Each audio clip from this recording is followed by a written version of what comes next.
thought I'd give you a little update.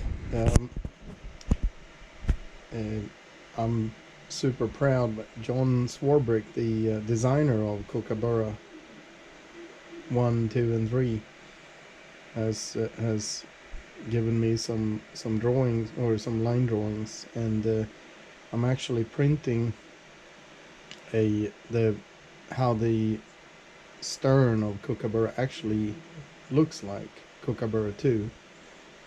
So I'm printing it right now, and I will use it as a plug to produce a new stern.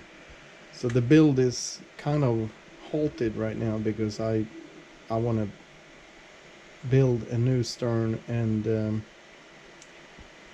kind of cut the hull in two that I have, and replace it with this new stern. And so I'm tickled to death about that, and hopefully, and I'm almost shivering when I'm saying this, but I might actually build a Kookaburra boat that he designed that was never built. So we'll see about that, but I'm just flabbergasted. I'm in awe. I'm really proud that he trusts me with this, and you don't even have to ask. I'm not sharing any drawings or anything that I get from him. It's all, I'm being super careful with that. So, but just thought I'd show you some progress. I have today I've been working on 2 masts, and there'll be a separate video, and I will show you how to build, or I will show you how I build my 96.5-inch masts for my boats.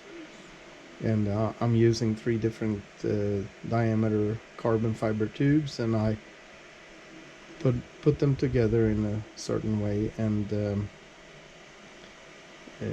they have proven to be strong, because I have sailed in really strong winds and they haven't broke so far. I probably should say so far, but they that could be an idea for you guys. And so I'm making a separate video where I show how I do it. So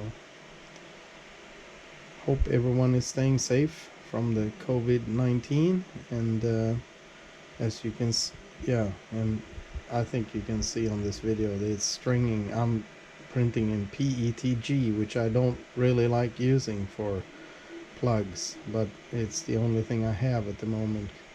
I have ordered some more rolls of PLA, but this was what I had, and I was itching to get this done. So another 24 hours and this should be done. So I hope everyone is staying safe, and more on the mast project tomorrow.